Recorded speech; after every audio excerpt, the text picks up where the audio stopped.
Hello ma'am, sound கேக்கா? Hello கேட்கலையா? நீங்க மியூட் பண்ணி வச்சிருக்கீங்களோ அங்க? இல்ல, நான் இங்க இது பண்ணியிருக்கேன். ம். நீங்க APCC இல்லையா சொன்னீங்க ஹலோ இல்லையா? இல்லையே. எதுல கேக்கு? மைக் அங்க கேக்கு. இதுல கேட்கணும் இல்லைங்க மேடம். வருதா? Hello hello. வருது. ஓகே. சரி, அது போதும்.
Sir?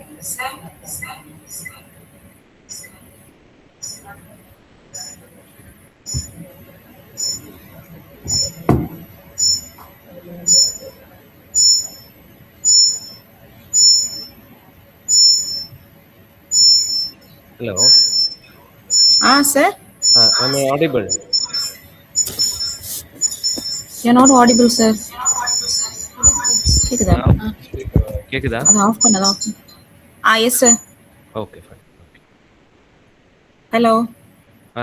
Yes. Now, கேட்டுச்சா? wait. Wait. Sir, okay, sir. Okay. You're Okay. visible. Right. What about audibility? Am I audible? Yes, sir. Okay, fine. Okay. This is okay, right? Voice. Is this voice okay? கேக்குதா? Sir இதுல கேட்க மாட்டேங்குது.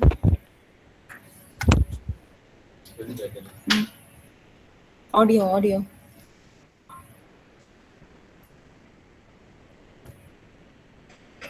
ஏன் நீங்க speaker of பண்ணிடல?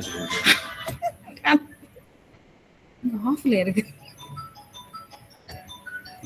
Okay. Sir? Yes. Now, is it okay? Yeah, it's okay, sir. Now it's okay. Now, wait a minute. I'll try sharing my slides, okay? Yeah, okay. Share screen, right? Okay. என்ன பண்ணணும் இப்போ?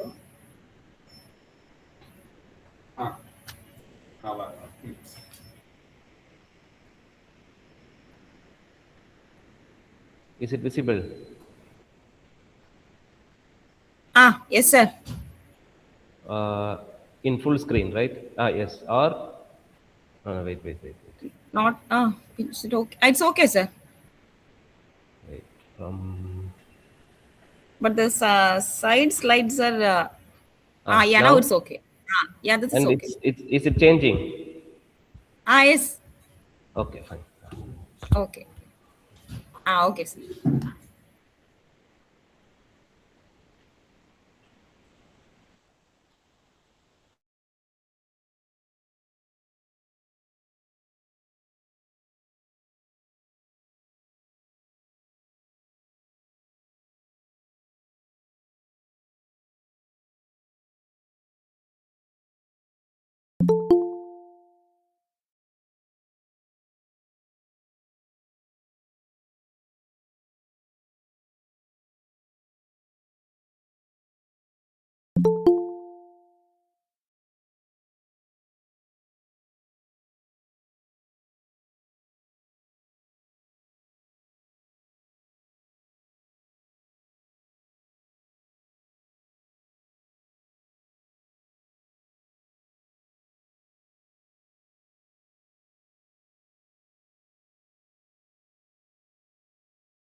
Good morning, everyone. Welcome to day 3 of the Faculty Development Program on integrating artificial intelligence into English language education. We hope the session on the first 2 days were insightful and enriching. Now it's time to introduce the chief guest. It's my pleasure and privilege to introduce today's chief guest, Dr. R. Pranesh Kumar, Associate Professor in the Department of English at SR University, Warangal. With over 13 years of teaching and research experience, Dr. Pranesh Kumar is a distinguished academician in the field of English language teaching, with special research interest in cognitive linguistics, second language acquisition, and eco-linguistics. He has served in several reputed institutions, including VIT University, Vellore, St. Alfonso College of Arts and Science, Noor Islam University, and Manonunim Sundarnar University, where he has contributed significantly as a teacher, administrator, researcher, and academic leader. Dr. Pranesh Kumar has an impressive research profile with numerous publications in national and international journals and several edited volumes and authored books. He has actively participated in a number of conferences both in India and abroad. He is also an approved research guide and has successfully guided PhD and multiple MPhil scholars. Beyond research and teaching, he has played a vital role as a resource person, workshop convener, and FDP facilitator, addressing themes such as ELT innovations, research writing, communication skills, sustainability, and ethical pedagogy. His dedication to academic excellence, learner centered teaching, and interdisciplinary research truly makes him an inspiring figure. We are deeply honored to have Dr. R. Pranesh Kumar with us today, and we extend a very warm welcome to him as our chief guest. Welcome, sir. Yeah, thank you, thank you. With great pleasure, I invite our respected chief guest to continue the session. Yeah, good morning to all. Hope I'm audible.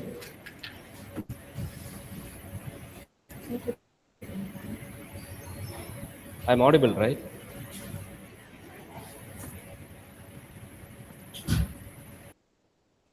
Yes, sir. Okay, fine. Okay.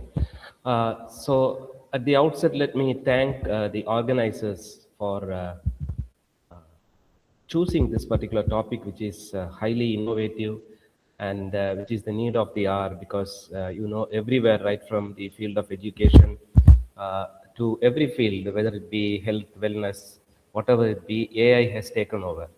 And more than AI has taken over, the hype which is being given to AI is maybe like beyond what it is, especially in a country like ours. That's what I feel.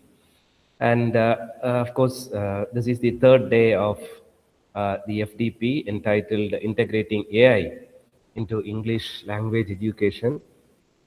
And the topic given to me is the changing role of English educators in the AI era.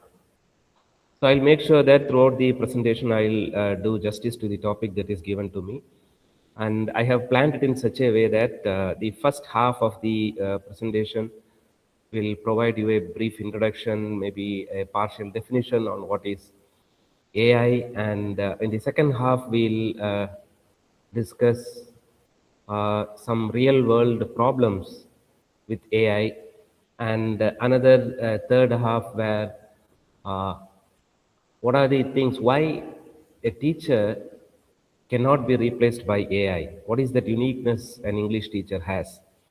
So these things will be discussed, and towards the end, since it's a FDP session on AI, it would be incomplete if I don't share you a few applications or websites where you can become AI friendly. Okay, now to begin with, let me ask you a question. How do you see yourself as an English teacher in the AI era? Now, I don't expect answers from all, because if you just introspect, ask yourself. Anyway, this after a long time, I'm getting a platform where I can interact with the English fraternity. So we'll start with an introspection. Now AI, people say that AI has taken over, and there are so many changes which you have been, seeing over a period of time. Like even I do see changes. Like initially there was a trend that the other department faculty members, like I believe that all people here are English, okay. Uh, like whether it be mathematics or pure science, sometimes some kind of respect was attributed to English teachers. Whenever they see you on a morning, they used to wish you back, and because sometimes they feel that they have to contact you. I think somebody, please put your video on mute. I can hear my body or audio.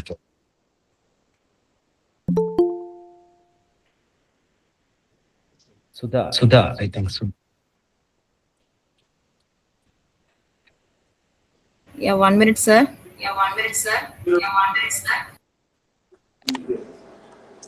అదేనా ఒకటే ఇదేనా ఒకటే రెండో ఒకటే అంతేకాదు. ఇప్పుడు new రో value అనుకో ఈ పాయింట్ కావాలి, ఇక్కడ న్యూ రో వాల్యూ కదా 2. Okay, fine. Okay, so these days, like they used to contact you, greet you, because they feel that at some point of time they need our help as proofreaders.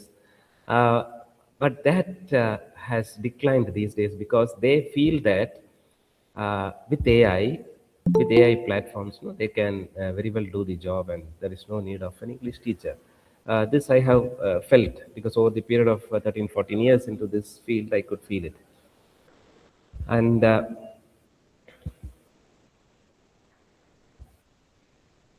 yeah, so just look at the slide that I have shared, and again, related to the question which I asked you: how do you see yourself as an English teacher?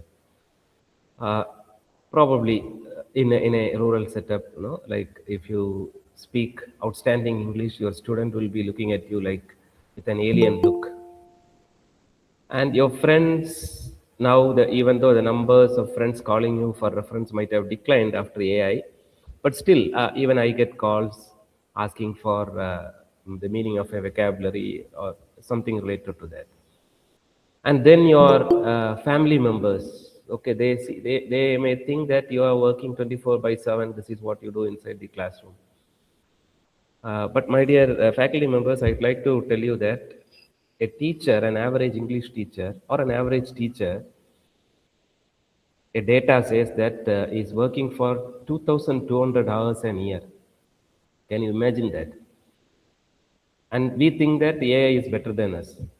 2,200 hours a year, and 2,200 I divided by 365, and it comes to only 6 hours a day. Ask yourself genuinely, are you working only 6 hours a day? What about going home and preparing? What about rushing to get admission, fetch admissions? What about evaluating the answer scripts? What about the other activities that you do for the management and other things? It is beyond the 6 hours. Okay. And yeah, now coming back to what you see in this slide, the society sees you as if you are a British descendant. And yeah, how your parents see you. And finally, what happens is that, no, this is a perspective. This is not my perspective. I got it. But to some extent, I agree with what is being displayed on this screen. So if you are a teacher, you are also a life coach, a motivator, a discovery guide, a trip coordinator, a negotiator, a cheerleader, a rule enforcer, an eye opener, a role model, an organizer, a reality checker, a fundraiser. I don't agree with that, no swiper. IT specialist, counselor, handwriting expert, dream instiller, mediator, truth detector, entertainer, trainer, event planner, scheduler, and a decorator. Do you think that the list ends here? No, you must be knowing the multitask that you do in the name of an English teacher. At any point of time, if the management decides to conduct an event, Of course, the first and last choice is an English faculty. You are always ready for that. And AI can never run out of the campus to fetch admission for the next academic year. Sometimes we also do that. And apart from that, what are the things that we do? When there is a dispute among students, I don't want to specify that. Like the panchayat you do among students for so many issues, which sometimes it is not worth sharing outside. So these many tasks we take up as English teacher. But still, no, there is a fascination towards English teacher. Towards the right, you can see that image. If I were a teacher, if I were a teacher, I'd like to be an English teacher because English is my favorite subject, and I like English very much, or I like my English teacher very much. And with regard to this, I'd like to tell you something. Last week, I received a call from a friend of mine who is working for a reputed institution in Kanyakumari district. He's an English teacher too. And he was telling me, sir, he is working for an engineering college. And he told me, sir, in one side AI has taken over. The other side, I don't get the desired respect inside the classroom. So now I wanted to shift from a engineering college to a arts college, hoping that arts college gives you more respect. Okay, maybe that can happen, that perspectives differ. But I asked him what is the real-time problem. He told me that, sir, students are taking advantage. They are talking, they are cracking jokes. I told him, see, be happy about that, because they never do any of these things in classes where technical subjects are discussed in full length. Since we are humanities and since we are humane, they feel free to share jokes, they feel free to speak out, and that's how an English classroom should be. I don't with my answer, but see, whatever examples I share here are not exaggerations. This really happened. I'm not sure if the person who told this to me is listening to me now. Okay, so when did it happen? See, AI was here for a while. Like right in 1993, we had the first web browser. From then, no things took over. Like during the end of the 90s, I remember my first email ID. And for some time, it was hyped, and people started sending emails, receiving emails. It changed the face of communication. And coming down in 2023, now the AI bloom happened with the ChatGPT, etc. And you can look at the definition which is on screen. AI is been around for a while, but now it's become more accessible through platforms such as ChatGPT. But a digital watch, right? When I was a child, I was highly fascinated towards a digital watch. And then came calculators. When calculators came, people thought that is the end of maths teachers. Teachers who teach mathematics have no role again, because a calculator can do all the job. No, that did not happen. Till day we need maths teachers who can solve sums. The demand is still there. And when computers came, like some leftist mentality people or some states, they were highly against inclusion of computers into office work and things like that, hoping that it will take over our job and this is going to be the end of the world. But even this day we have computers, and that is the platform which is connecting you and me. Okay, so we learned to tame it, and we are moving, happily moving with it with the hands on hands. And again, Wikipedia.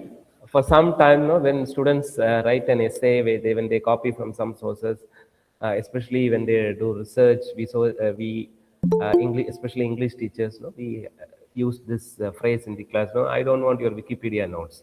Don't copy from Wikipedia. And again, we have been exposed to all these things, and AI, this too shall pass.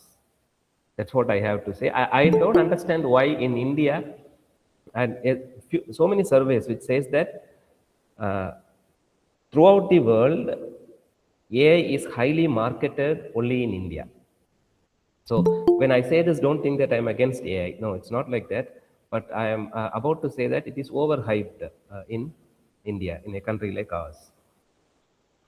And you can read the quotes on the screen. Towards the left, you have a quote by Jensen Huang, NVIDIA CEO and co-founder. Again, that's an organization which is related to artificial intelligence. So he says that you are not going to lose your job to an AI, but you are going to lose your job to someone who uses AI. See, which very well gives a strong indication to us that by now all English teachers who are listening to me here would have started or should start using taming AI. And here you have one more quote. AI won't replace teachers, but teachers who use AI will replace those who won't. Okay, so I see it's quite simple. It's it's highly user friendly. That's what I'd like to say. Like, it is not as difficult as sometimes, when technology was integrated into English language teaching. People thought that language labs are something which only a robot can. You should learn rocket science to deal with the lab. But you have applications with regard to ChatGPT or Copilot, which can help you in multiple ways. It's highly user friendly. So AI won't replace teachers, but teachers who use AI will replace those who don't. That's true. So, and again, finally, it's not about replacing you. It's about empowering you. Your students already know AI, and it's high time that you also learn AI.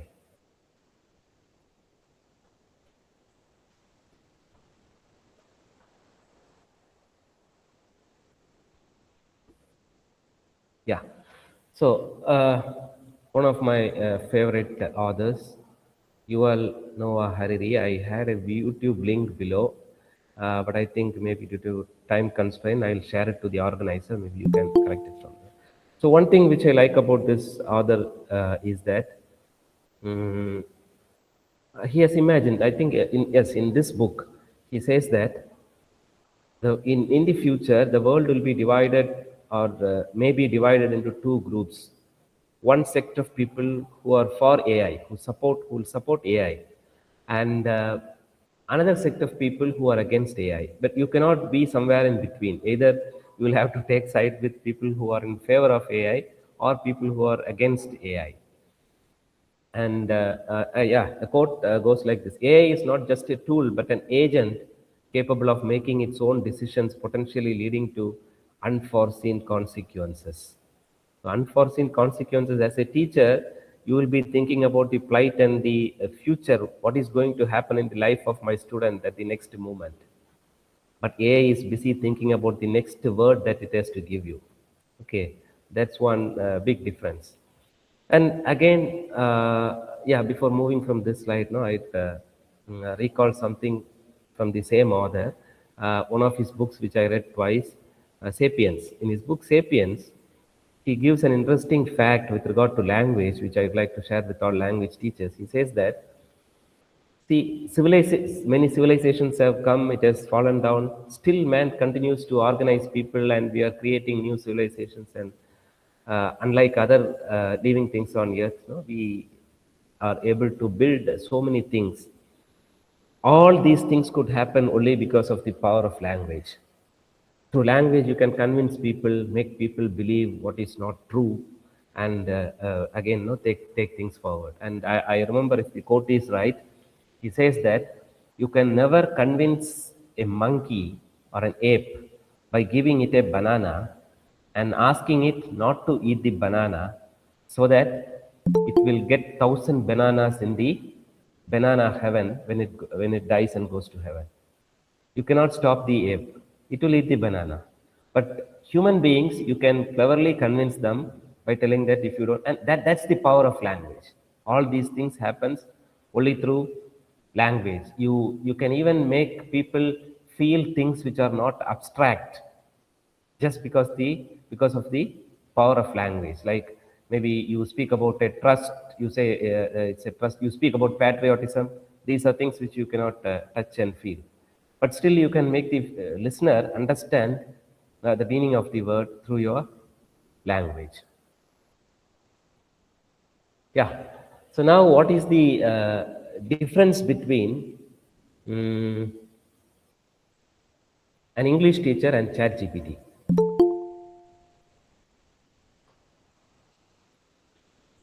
What's the difference between, think for a while, what is the difference between an English teacher and a ChatGPT?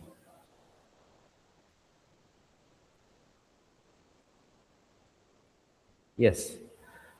There are multiple differences. Again, throughout the presentation, I'll be telling you. See, I don't know how many of you remember this AI robo named Iris, which was engaging classes in a school in Kerala, which was hyped for some time, but all of a sudden people have started speaking about Iris. I don't know what happened to Iris. Okay. Now, if you have not started using AI, I repeatedly tell this in between, you have to use AI. But you should know this because I am right now I am working on eco-linguistics, and my eco concern has gone a bit high. That's what I believe.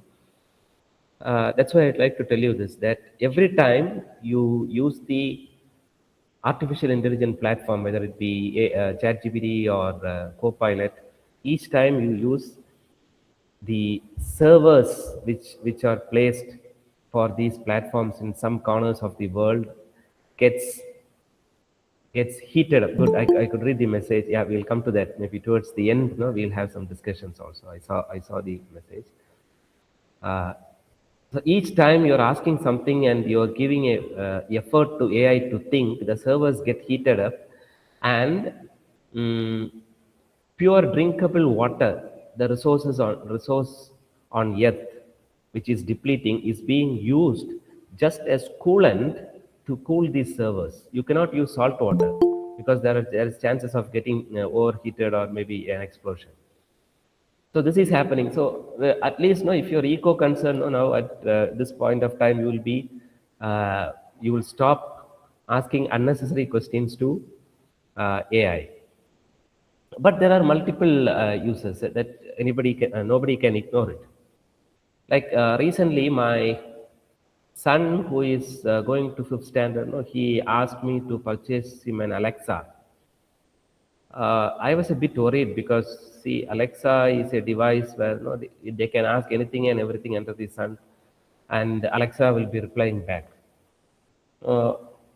But after a deep thought, I could get it for him, and now I have this device at home. Of course, I could see that it is making him lazy.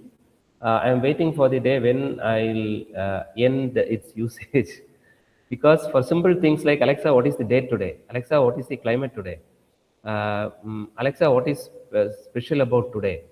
And all these things people have started asking. But one thing which I understood is that when Alexa replies back, the kind of tense, the kind of language usage and expressions it is using is influencing the listener, and that kind of a language have started reflecting in the listener's speech. So that is the positive side. So it has both the pros and cons, like both sides of a coin.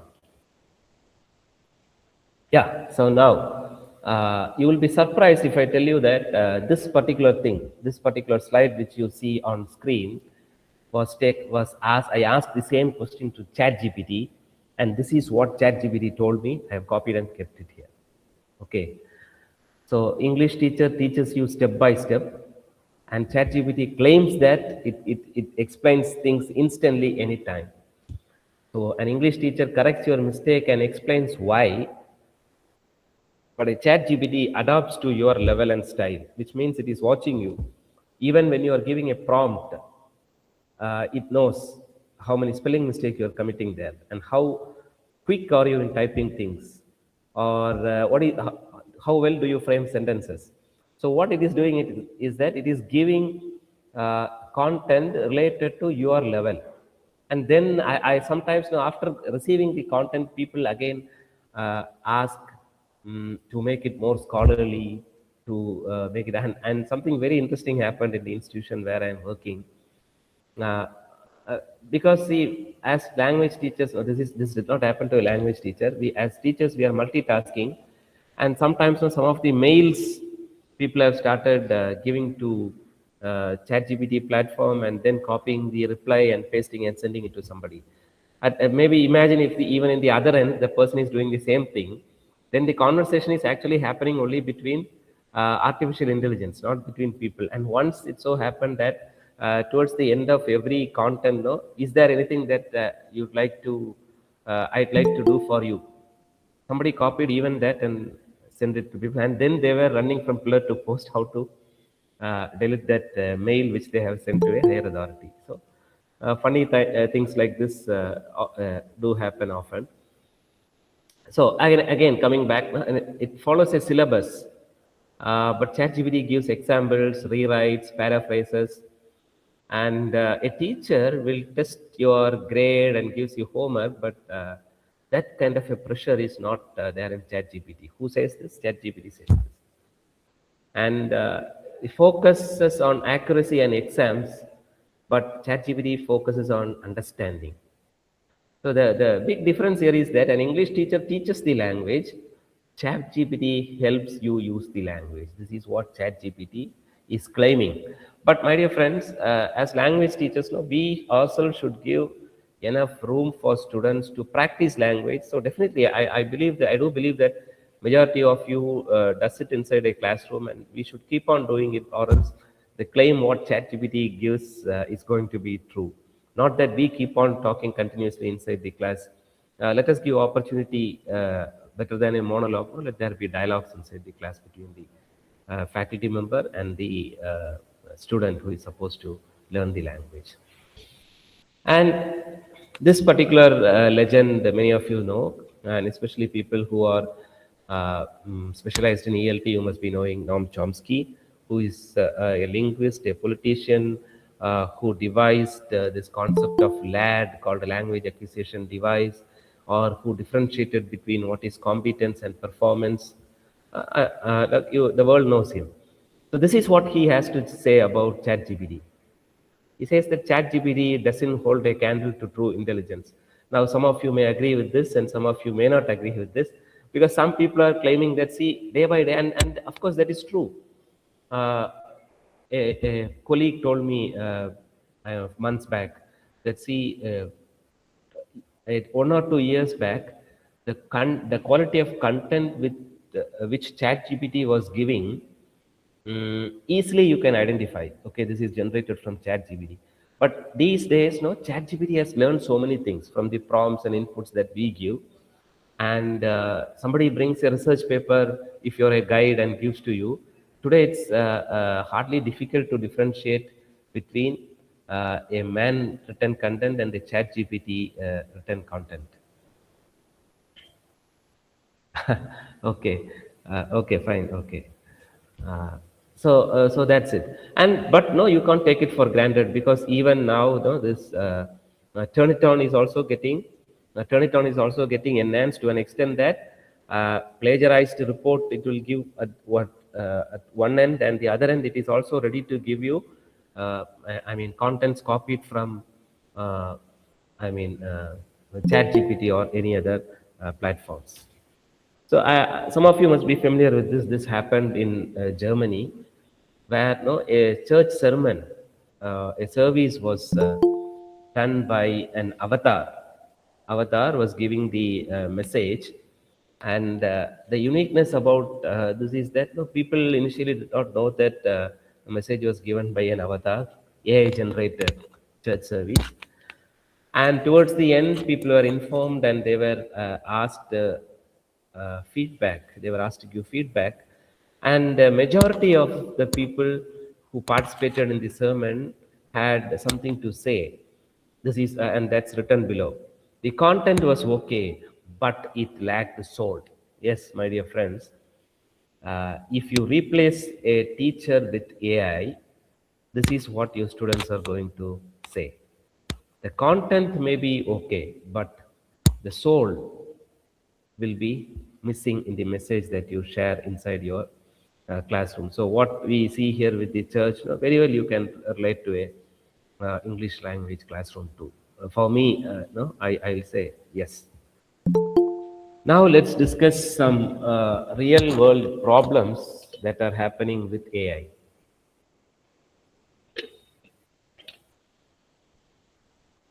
Yeah, you see Pope Francis directly in a puffer jacket.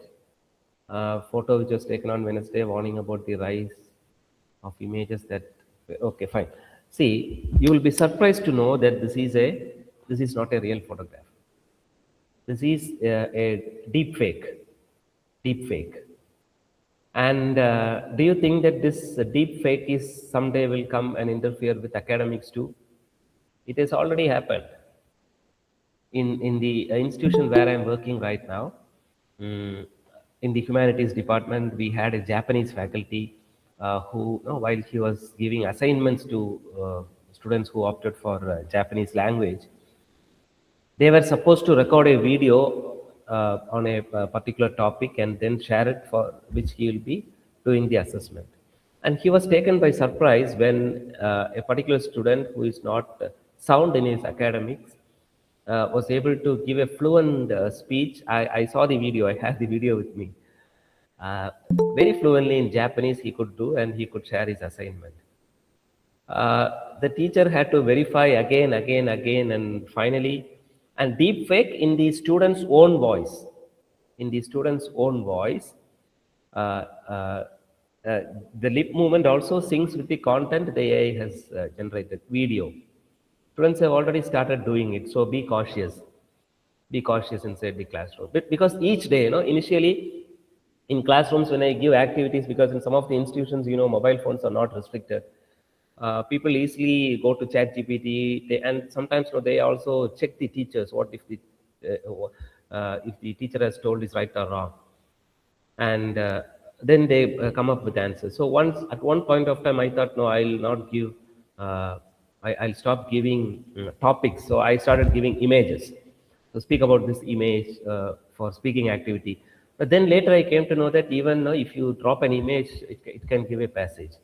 So it's AI is challenging. I am thinking beyond that. So now I give activities like I start the beginning of a story. So and so came to an institution.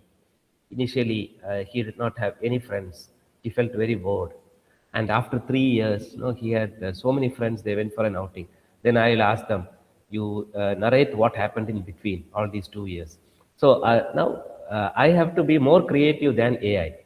So after this photograph flashed, a Pope calls for a treaty, asking for regulating AI because claiming it as technological dictatorship. Okay. So this is another incident with regard to how, and again, all these clearly speaks about the limitations of AI. Throwing bricks is an usage. It's somewhat like an idiom in basketball, where when somebody continuously misses a shot, it is being referred to as throwing bricks. So our player here, Klay Thompson, he was continuously missing shots, and it was reported as throwing bricks. But next day, the X platform understood it as throwing bricks on somebody. Okay, so then later, Klay Thompson was accused of vandalizing homes. He was throwing bricks at homes, something like that. It generated and it created full chaos. There are so many examples, but only few I shortlisted here for our discussion. And this is an Indianized version. Some of you must be aware of this. This happened in July 18, 2025. 2025, where in our neighboring state, Karnataka, the Chief Minister, Siddaramaiah, was paying homage to the deceased actress Saroja Devi. And this particular news appeared in Kannada in the newspaper, and from their official page, from the government's official page, it was shared, where Facebook is supposed to auto-translate Meta is supposed to auto translate it, and then it was shared to the Facebook platform. But what happened is that it translated in reverse order. The man who paid homage was addressed as dead, and the other person was in the place of Sitaramaya. And finally, no, it created a big outburst, and the chief minister gave strong instructions that from here, anything from his office should not be auto-translated, but it should be self-translated. And not far away, it happened only some 6 months back. Okay. So now, what is AI for a language teacher? Why are we giving this extra hype to AI?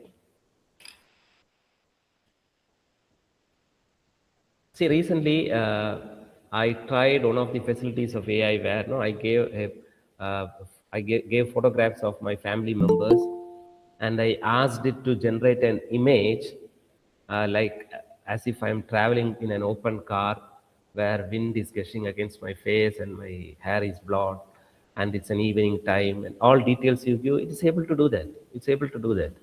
Okay. And so you can generate what, all these deep faking videos, right? It appears online sometimes as reels. So sometimes where you see an animal saving a child, and these days you are not sure if you should sympathize with what is happening in the video, because hardly we could differentiate between what is AI generated and what is real. And yeah, so as language teachers, then how is it helping me? Let me tell you one example how I use it. So last week I went to a class of electronics and communication engineering. I teach engineering students language here. So I wanted them to differentiate between I gave an activity where there was a passage. They'll have to identify active vocabulary and passive vocabulary, and that was the pre-task for a real-time task.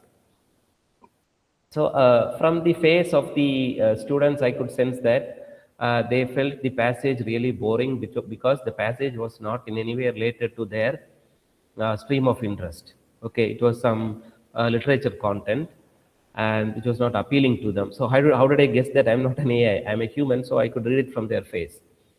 So now I have no time. I'm already in the class. Now I should replace this content with another content which is relevant to ECE students. So instantly I went to Copilot and I gave this.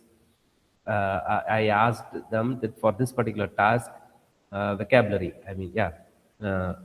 Please generate a passage of these 500 words for ECE students. In fraction of seconds, the passage was ready. And without any delay, my students did not know that I am doing it in my laptop. Hardly half a minute. I screened it, and they were able to do the activity. So this was possible, or this could not have been possible if there was no AI platform like ChatGPT or Copilot, which I actually used. But some people are very crazy. I know, because see, it all depends on the user. Sometimes when softwares are developed, when computers are developed, our people, what we did is that we started predicting our future and asking for our horoscope through, and that is happening even with in AI platforms. Okay, but what is AI doing? Right from your birthday to your birth time, everything it keeps with you. And next time when you give a prompt, it can clearly structure the prompt with regard to what information it gained from you. You're sharing all your personal details. Okay, then what is AI for language teachers? A tool that helps us do new things and do things we thought which can't be done. Yeah, I told you the photo which I generated. Or maybe sometimes, I think even a video, if a photograph can be converted into a moving video, which sometimes in reels you see, which we have never thought of. A friendly tool to edit photos, we often do that. It can reduce the strain of the teacher, like the passage which I gave for the ECE students. Now, if there was no platform of this kind, then I'll have to go to the library or Google so many passages and then identify which one is the right one. Because it was there, I could do it in few seconds. Now, this is again a question for you to introspect. Are you more intelligent than ChatGPT? Ask yourself if you are more intelligent than a ChatGPT. Yes, no, yes, no.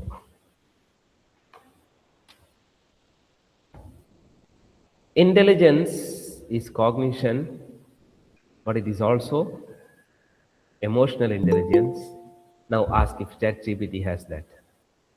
Social intelligence, will reach moral intelligence, the town. and Stay there for the night. Next day, self. we'll travel to the town. Okay, Now, so please mute we'll stay in the town for 1 day. That's like please mute your mic. 24 hours skin, and then we'll travel the whole day. Then Oh, by evening, we'll come back to the border. Okay. And more self-reflections and consciousness. So, what is emotional intelligence? At this point of time, now speaking about emotional intelligence, I'd like to mm, tell you a real-time incident which happened when I was working with this prestigious institution, VIT. Because see, we were trained in such a way that when you meet the batch for the first time, do a stunning ice-breaking activity, so that the students get to know each other, and the nervousness drops down and learning can take place in a fast pace. So we were brainstorming with so many icebreakers and warmers, but I could see one experienced teacher, because it's a good thing I don't mind sharing her name, Miss Vijay Lakshmi. I think now she's associated with VIT Chennai. So I could see this because my cabin was close to the classroom. I was the lab in charge, and this class was happening within the lab. And she did not do any icebreaker. What she did is that because it's an FFCS slot system, sometimes the classes starts early by 7 o'clock, and that was a 7 o'clock class. And just after she ended, she asked a question: how many of you skipped your breakfast because it's a 7 o'clock class? And 1, 2, 3 people I could see raising their hands. And immediately the teacher told her, see, I don't want any of you to be in my class skipping your breakfast. Go back, have your breakfast, and come back. And two boys, they were a bit reluctant because they have to walk all the way back to the hostel. So the next thing ma'am told really surprised me. She told that what you do is that go down, there is a canteen there down. Go there, have your breakfast, and if you don't have money with you, tell them that so and so has sent you here. Okay. From next class, please don't come. From next class, please don't come here to into my class without having your breakfast. Okay. So one ice break. She did not do ice breaking. She did not do ice breaking. So with this act of kindness, with her, and she did not enact it. That was naturally coming to her. And later when I spoke to her, I came to know that she keeps on doing it for all semesters. She is concerned about this one. Do you think AA can do this? AA can never do this. AA will never do this.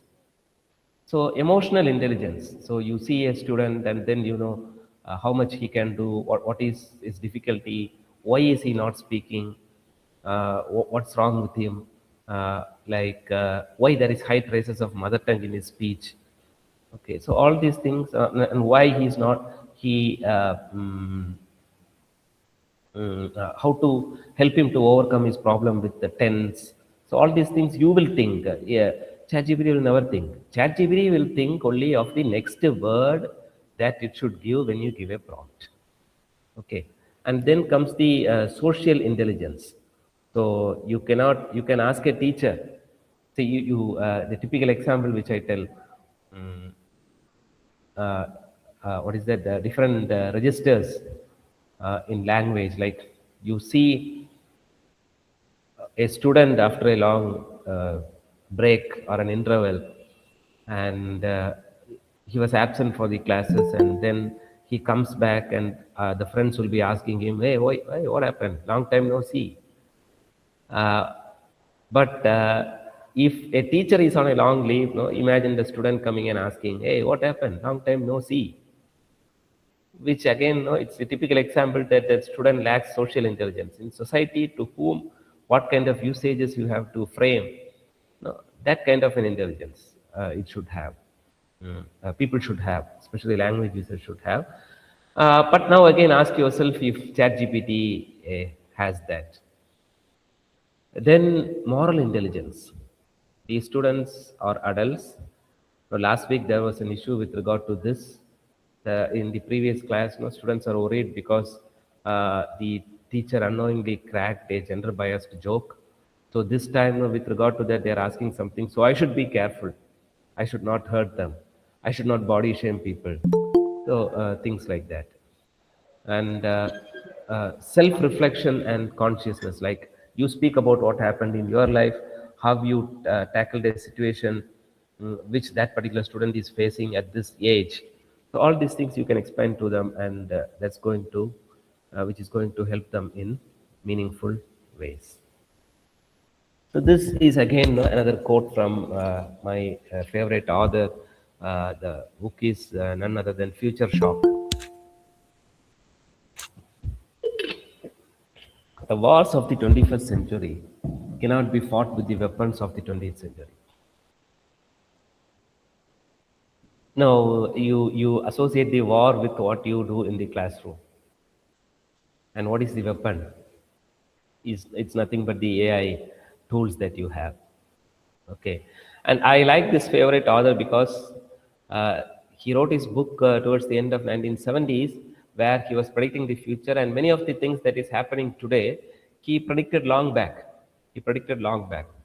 Like he told that the wars of the 21st century is not going to be for the borders, but for data, And again, no, like the uh, platform where you will shift from Java, C++. I don't know what is the updated one today, but coding differs, and the coding which you were using previously you cannot apply to, another platform.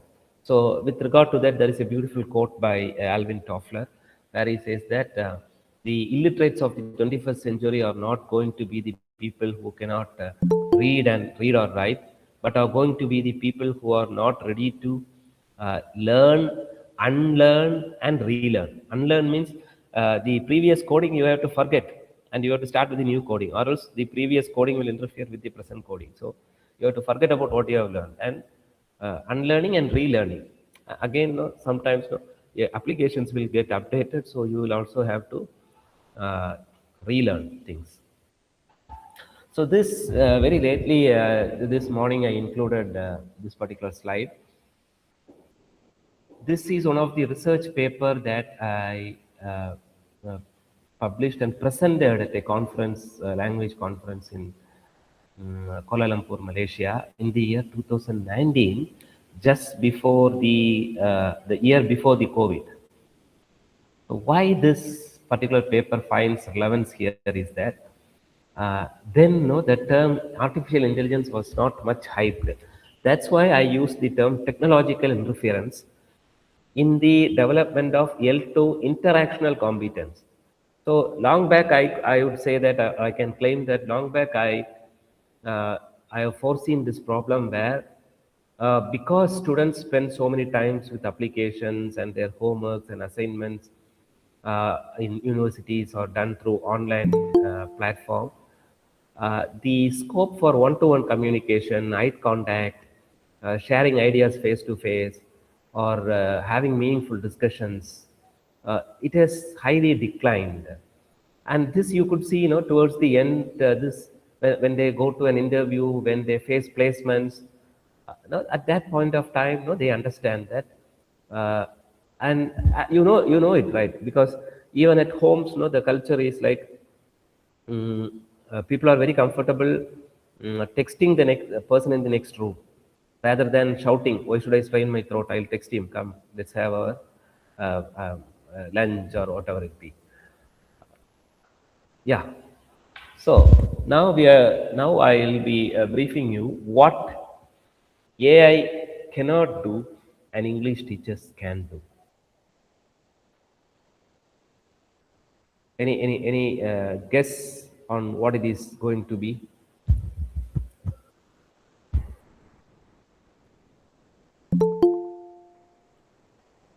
Yes. Before you read from this slide which is being displayed here, let me tell you one incident which really moved me, and every time I narrate it somewhere, I still get goosebumps. So again, this happened while I was working for VIT, Vellore Institute of Technology. The institution had a platform where toppers from all the districts, 12th standard toppers from all the district, from poor families who cannot afford to pay their fees, will be freely sponsored by the chancellor under a scheme called Star Students.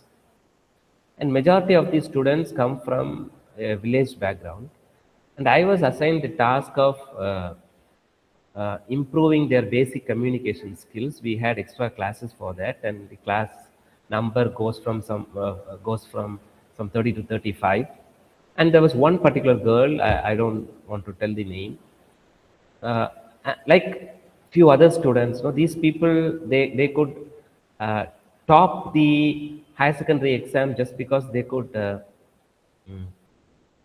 yeah, yeah. Uh, just because they mugged up things and reproduced and they topped, and they don't have sound communication skills because they come from a village background. And there was one girl, who did not even rise to the level of other students because they did not attempt to do a self-introduction. So what I did is that I made 3 of these students write the self-introduction which they wanted to speak and then read out, so that next class you buy at it and come and then you present it. So this particular girl was struggling to write. So I wanted to help her out. So I reached out to her. So whenever I say this story, don't think it is out of the topic. It is related to the topic because AI will not do this. And I could see the student writing. My mother was a, my father was a farmer. I told you have a problem with tense. You have a problem with tense. It's not was, it is. And I told in Tamil, உங்க அம்மா இப்பவும் உங்க அப்பா இப்பவும் விவசாயம் தானே பண்றாங்க அப்படின்னு. Then she gave one such look. Sulle, I told you, yeah, you tell me, please speak out. And she told that my father is no more. Which really moved me, the way she was shabbily dressed, and but she was in an institution of that kind. Then the second thing, then I asked who is at home and who is supporting you, etc., etc. Then I went back to the content that she has written. Again, she has written, my mother was a homemaker.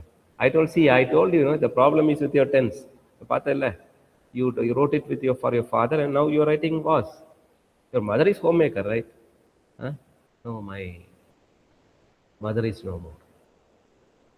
I was taken by surprise. I asked her, see, then how did you reach here? How did you reach here? And then she told me that it was through one Agaram Foundation run by the actor Surya.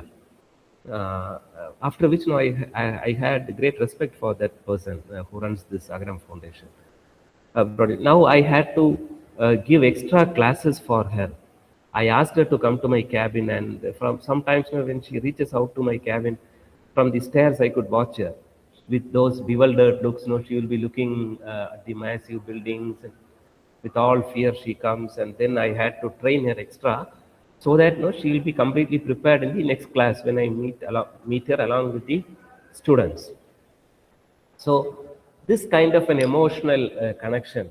And later, I had few classes, and later she was able to cope with the other students in the classroom. So I don't think AI will do this. AI cannot do this.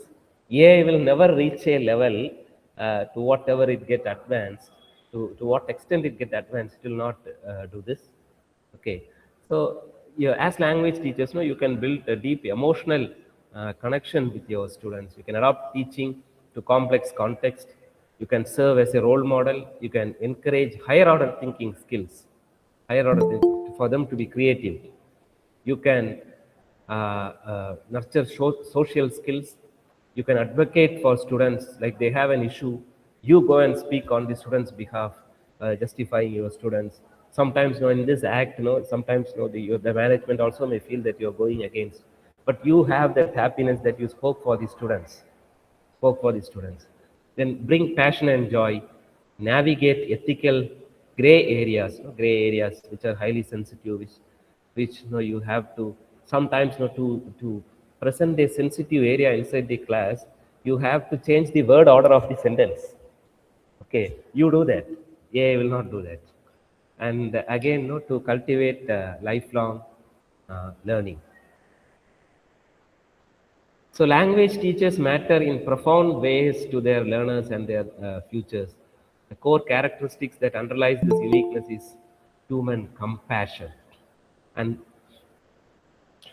my dear teachers, students are very clever to an extent that they can spot compassion on your face. The way you teach them, the way you look at them. And I know for that matter, English teachers, 99% are highly compassionate. That's why, when they have an issue, they rush out to you. They come to you. And now is the time we need to teach with compassion at the heart of all we do. Why? Because to prove that we are far ahead than any AI sources. So show compassion. And how do you create this empathy? You create this through already, because we are dealing with literature, we narrate stories, and I do it. I do it all the time. I narrate stories in the classroom, and finally I ask for the moral of the story. And you can also try doing it. It's quite interesting because sometimes, what the moral, the kind of thinking which technical students, engineering students have, will be entirely different from the kind of thinking the arts college students have, because I had the privilege of working for both these kind of institutions. And sometimes the villain will be glorified in the when you ask them to tell the moral of the particular story. And literature naturally develops empathy. So sympathy, I don't want to brief it again, but still, just like that, you can look at what is there on the screen. From sympathy comes empathy, and then comes compassion. Compassion. I do it for you. See, the food. I brought you some food. Again, it reminds me of the example which I told you previously, where the ma'am asked ask the students to go have breakfast and then come back. So sometimes we sympathize, we empathize, but again, the present day rules of the institutions makes us to halt there with empathy, not to go beyond empathy, compassion. But still, they can feel your empathy or your compassion. They can spot it on your eyes. Yeah. So again, with regard to this, why I dedicated more slides to this is that this is what AI cannot do. Compassion comprises social, emotional, and moral intelligence. All these things AI can never do. Okay, and what you have on the slides are none other than definitions, but I think I spoke enough on that. Yeah. So how to be compassionate? You cannot pour from an empty cup. To teach with compassion, first you should start loving you. How do you start loving you? Self-learning. See, I told, if you love your subject, when you love your profession, you will go reach out for these AI applications. You will learn, you will empower you, because you love yourself. When you love yourself, you can empathize with others. You can share from the cup. You can share from the cup. And please do use AI ethically. What is ethically? You write a research paper, and sometimes you are not able to fix a particular idea in beautiful language. So you seek the assistance of AI, which is okay. But when you generate content exclusively from AI, it is against ethics. Please don't do that. I never recommend my students or scholars do that. Please don't generate exclusively from AI platforms, because see, the pleasure lies in doing, not the result. Imagine a life where everything is done for you in front of your table. There is no strain, like the story as English teachers you must be knowing, where once the God gives you the power to control the climate and everything. You give ideal, conducive climate for your plant, and the yield there will be only null result. No yield will be there. So enjoy the process, start enjoying the process, don't focus on the result. The self-compassion is about being kind to yourself and treating yourself with as much love and care as you would to your dearest friend. So if you love yourself as a teacher, you should know that learning is a lifelong process. You should not give up with the habit of reading books, updating your knowledge, whether it be literature or ELT or and I know that majority of the English teachers here who are listening to me are doing it. So again, teaching with compassion is all about building relationship with and among learners. So why do relationship matter for successful language learning? To ensure psychological safety and the teachers and learners well-being, learners engagement and motivation. So when while speaking about motivation, now my memory goes back to Stephen Krashen's natural approach, where he speaks about this slide reminds me of that. Like high motivation, high self-esteem can make a learner. So if you create an ambience or conducive ambience inside the classroom where the students are highly motivated, or if they are good at their self-esteem, where you are not going to point out their mistakes at the initial stages, their language, communication skills grows.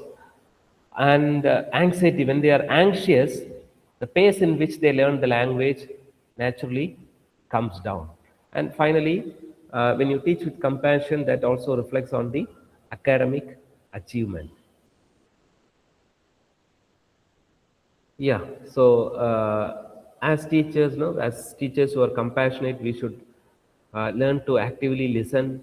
We should pay attention to body language and eye contact of the students with whom you are communicating. Use open-ended questions and follow-ups. Beware of interrupting and finishing people's sentence. Let them speak. Let the students speak. Be interesting, and this is the last one is the one which I like very much. Be interested, not interesting. Show interest to your students. Be interested. They should know that you are interested in them. You show that you care for them, they will also care for you. They'll start listening to you. You listen to them, they'll start listening to you. Again, so as a compassionate teacher, you never just teach English. We are always implicitly and explicitly teaching values and forms of critical thinking, and where we do it mindfully, and most importantly, we do it in the age of AI. So to mark our uniqueness, be compassionate. Ongoing political disruption and global fake news. Let us learn to be a little more compassionate, because teachers are the change makers or the architects of any society, for that matter. So, and how this particular servant, AI is a good servant but a bad master. So how this particular servant, AI can help teachers a lot. It can help you save time, like the example which I told you. You want to create some, you want to have some, do an activity on creative writing, for which you need 15 images. And the range of the students is first year, engineering students. So you give all these details, instantly you will get 10 images. Okay. If you start surfing online through Google, it may take hours together. Okay. It boosts productivity, overcomes creative blocks, like how to start, where to start, which image, what kind of, you give all the prompts exactly, it is going to give you what you need to engage that particular class. And you can discuss ideas, issues, and also ask questions. You can design lesson plans. This is the content. So these many hours, the course outcome, and the learners learning outcome, and content-wise distribution. How many hours are dedicated to one topic? Everything in detail AI can give you. So creating teaching and assessment materials, but assessment definitely I don't recommend, because Recently, I was having a discussion with a faculty member who told me that he used AI platform to evaluate the assignments of students where it is giving feedback, but I personally feel that when you do that, the purpose is not being served. It can differentiate your instructions. You can create presentations and games, quizzes you can do. But make it a point that whatever you get from this platform, check it for its relevance, check it for its relevance, because I told you how it goes wrong with the translation. Whenever I give talk with regard to translation, I say this example. How AI can go. It's quite interesting and you will never forget it. See, that there was one song, a Tamil song. I am always fascinated, when listening to the songs and reading the lyrics, English lyrics. So there was one song like Andi. I believe that most of you listening to me are know Tamil. So it's addressing a female, telling about her complexion. Andi manjal nirattavalai, yellow colored girl. Andi manjal nirattavalai. And AI has translated it below. That yellow colored frog. Okay. Andi manjal nirattavalai, nirattavalai. Tavalai means frog. Okay. So that yellow colored frog. And that's what AI does sometimes. So whatever output you get from AI, check for its relevance. Is it okay? Did AI understand the prompt that I gave it to it? That I gave it? Okay. And is it going to be effective if I apply inside my classroom? And is it accurate? Yeah, literal translation. Yes, you're right. Is it accurate? And check for all these things and then take it to your classroom. And now this, just go through this cartoon which is being given there.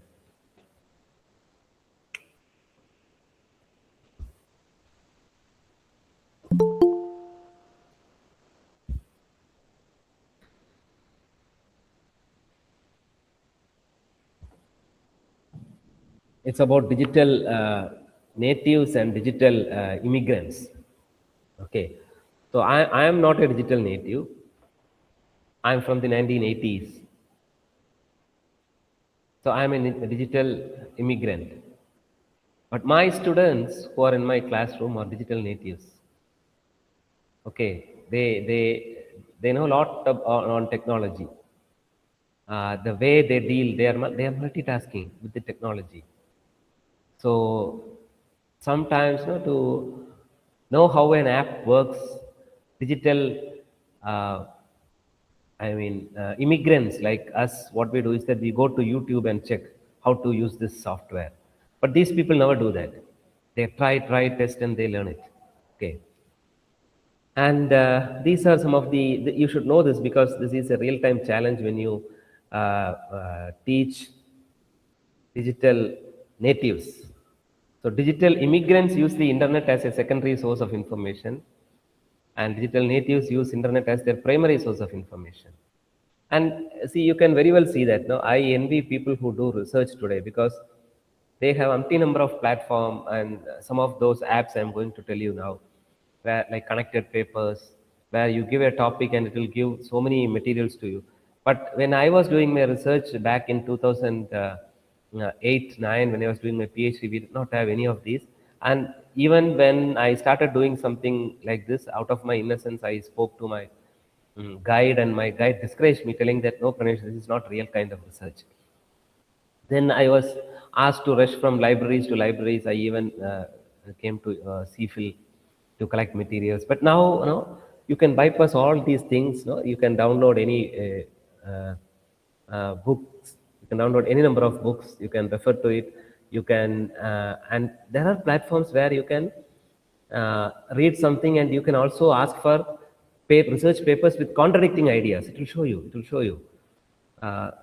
So to that extent, it has improved, and this is for you to. The rest I'm not reading. You can read what is there on the screen. Yeah. So like, I even this day, if I write a research paper, I write it on a paper and then I type it. But I see digital natives directly typing in a word file.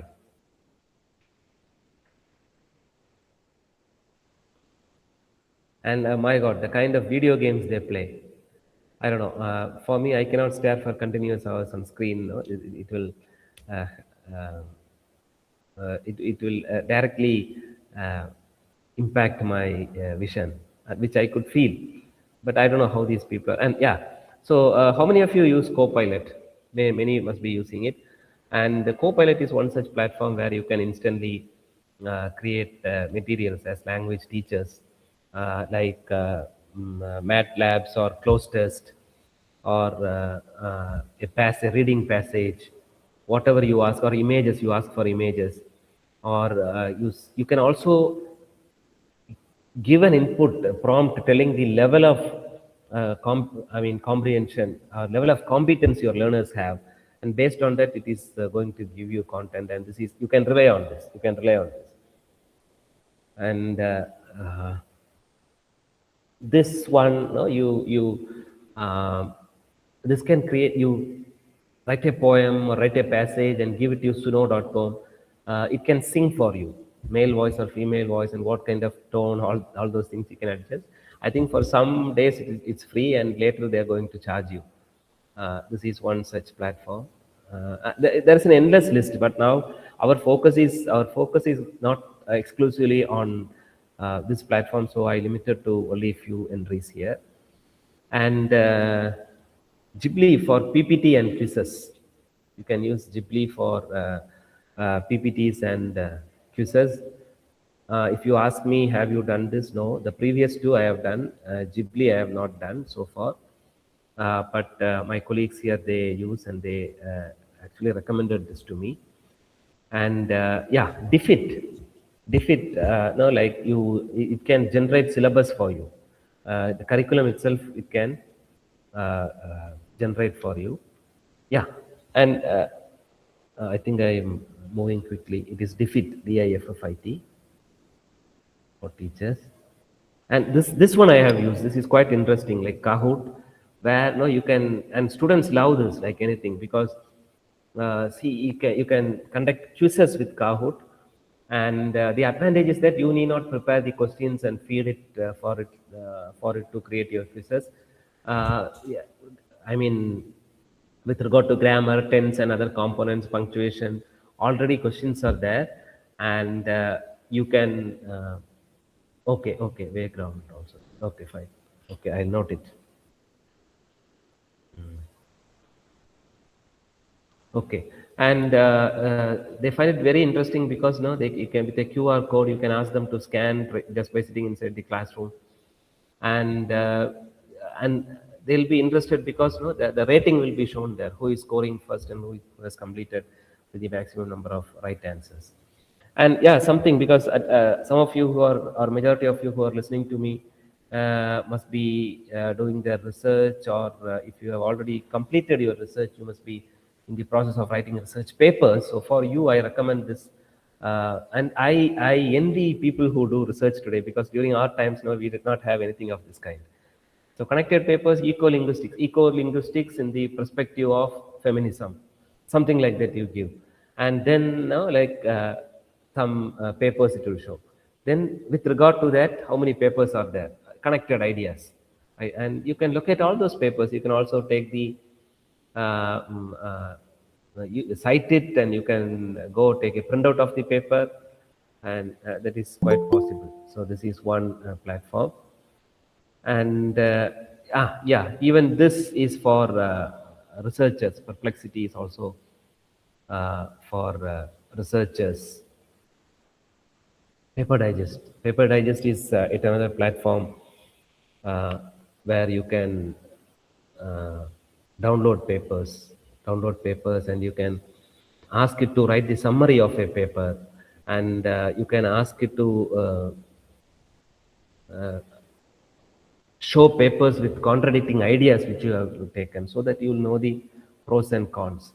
So before we end this session, I'd like to take you through some statistics on AI in education.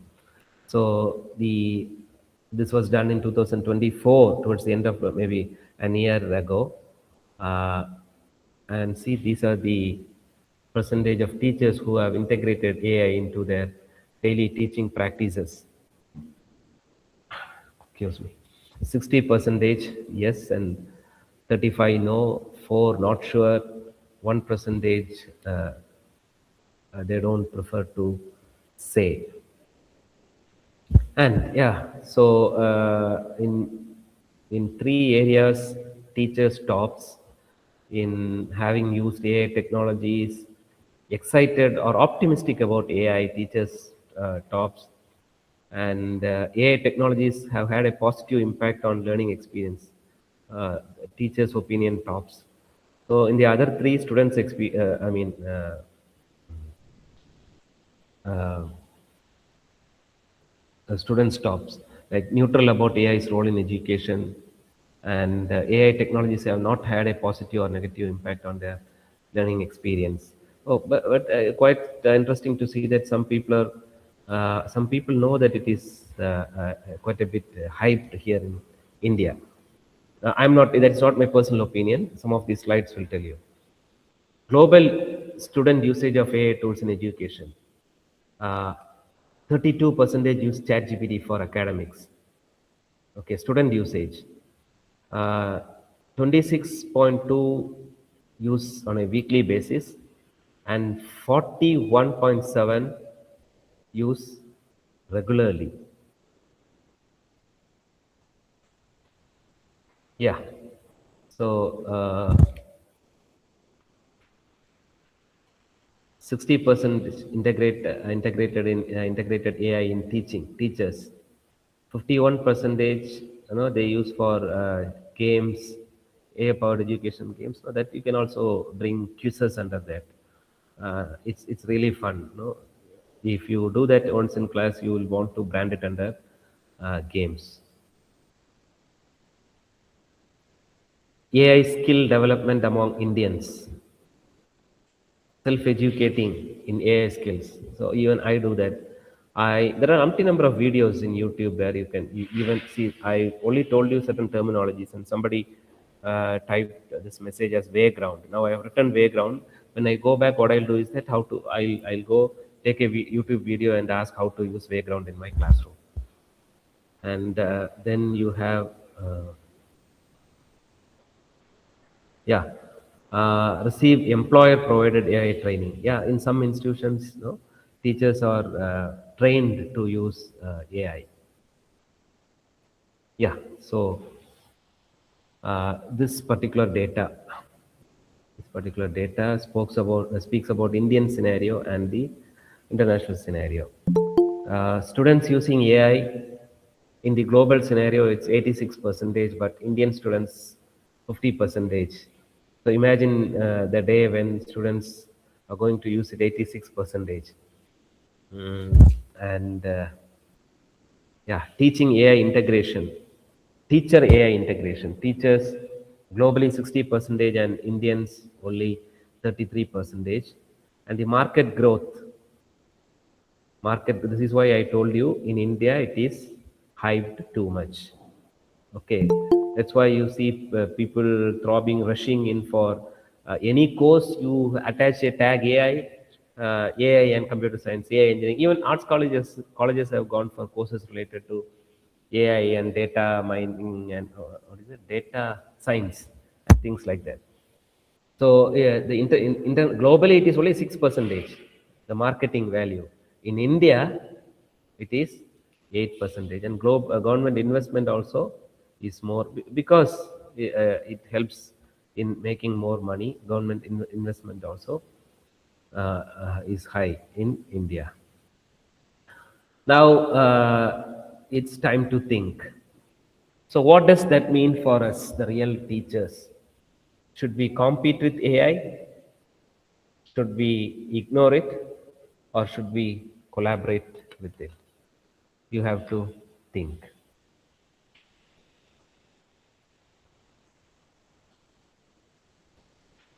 Now, there are a few statements you can check if some of those are true or others are false. AI tools can understand students' emotion. Definitely no. Grammarly is an AI-powered writing tool. Yes. AI can completely replace a language teacher. You know now. By now, I think you know the answer. ChatGPT always provides correct academic information. No. Some 4 slides back, that is what I told you. AI can be used for speaking and listening. Yes, it can. It can.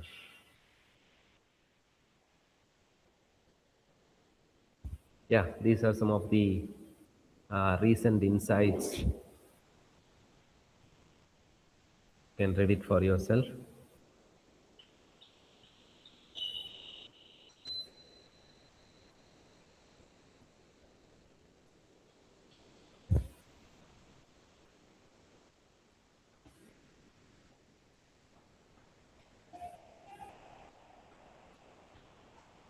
Yeah, see, over 50% of Gen Z students in India use AI-powered apps for learning English. Most of them don't even realize they are using AI. Yeah, see, this is what I told you for that about that song. YouTube subtitles to speech correction on phones. AI is already their silent teacher. Yeah. Now, this, after a great thought, I included this particular slide. So when you exclusively rely on AI, like how some teachers do that, I know they are doing. See, the reality of life is not found in the completion of the task, but in the persistence of the effort. So imagine a day comes where you have some assignments, you have to do that, you have to, as teachers, you have to write your lesson plans and everything you go for everything you rely on AI. Your life becomes meaningless. Like the Sisyphean task, where you push the rock, even though you know it's meaningless. Like daily you come to the college, you go back, you come to the college, you go back, and that happens. But at some point of time, if you stop doing that and if you think, then the trouble starts. So it's a Sisyphean task, an endeavor that is both laborious and fundamentally futile. It's not about the result. If you are attempting to write the research paper, the process of writing is what matters. Getting published, there are also people who will write and publish for you if you pay. But is that what we really want? Yeah, by this, we come to the conclusion of this session, and I believe that I made it quite interesting and informative. And now it's time for clarification or any additions. If you feel that I have missed out something, you can also remind me. Yes, it's open for questions or discussion. Yeah, thank you so much, sir. So, dear participants, now it's open for you. You can clarify your doubts.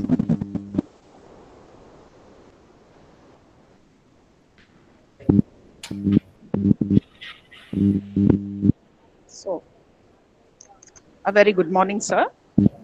Good morning.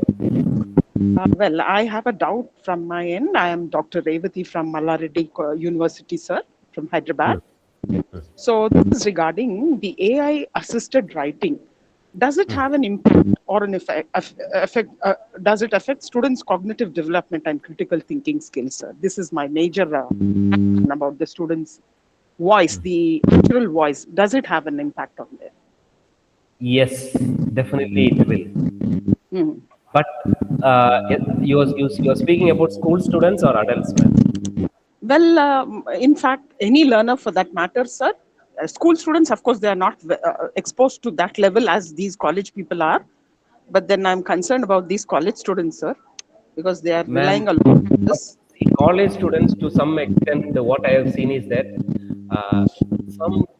there are people who are using it responsibly. Okay. Yes. But there are also, at the other end, there are also students who exclusively rely on this AI platform. And see, earlier, what did they do before AI? They started using some other means of foul play, like copying from books. And now, those kind of students, always they'll be in the curriculum, we definitely will have to make up our mind that we have to move forward with these people. But as you told, definitely it is going to affect their cognition, their level Sir. of thinking, their language skills, everything will be affected, no doubt about it. Yes, sir. That is all. Thank you very much, sir. Thank you. Thank you. Thank you.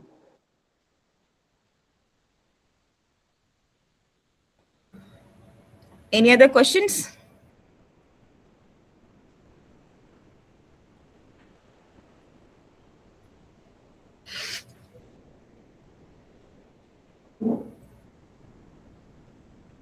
Dear participants, any more questions?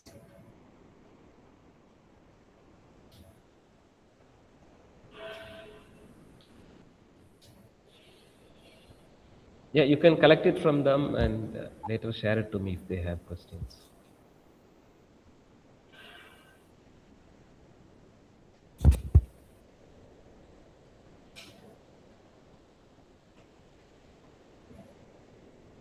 Sir, a question is there. Yeah. Could you please suggest some games? I usually do one particular game which is both a listening, uh, I mean, listening and speaking activity. Okay, so which I have actually applied for a patent. But anyway, now I'll tell you that. See,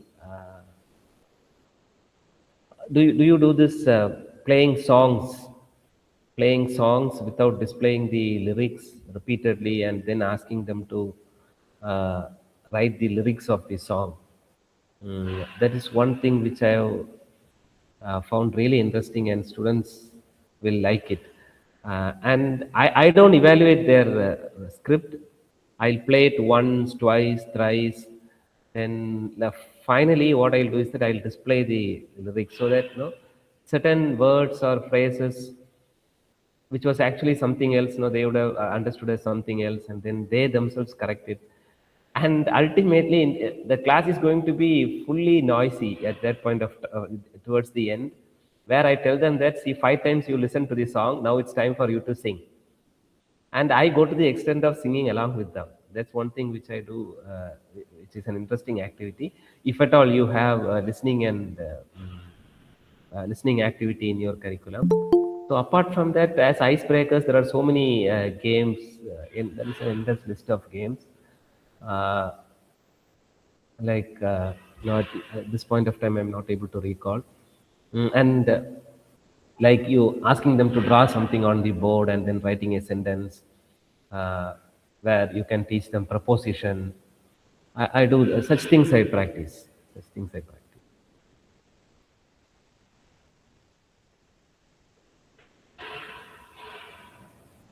Sir, one more question is there. Ah. Is it all the tools are free or we have to subscribe like that? Okay. Okay. What is that?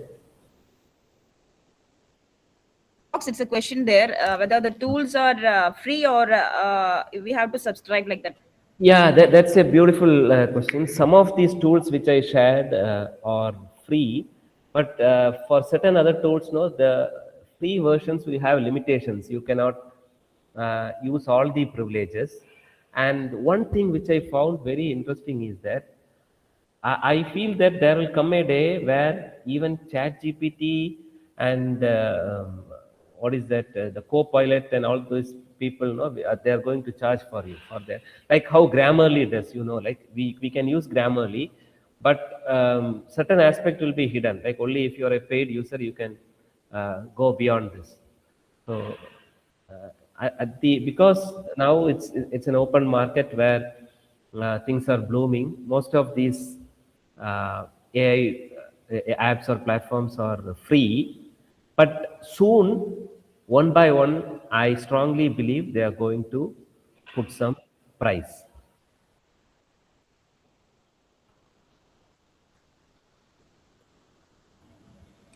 Okay. So, any other questions? Even YouTube, sorry. Any other questions? Already we are running on it, sir. YouTube, Spotify. Okay. Yeah. So Yeah, then, premium. Yeah, even YouTube and Spotify. Yes, yes. You're right.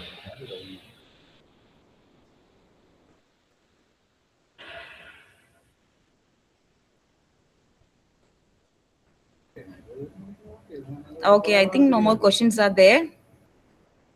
Okay, sir. So thank you Okay. so much, dear Pranesh, sir. Actually, it was really an inspiring session. Very useful, sir. And Thank you. thank you Thank so you. much for accepting our invitation and being here with us, sir. Thank you so much, sir. Okay. Thank you. Anyway, thank you for the opportunity. Okay, okay, sir. Thank you so much.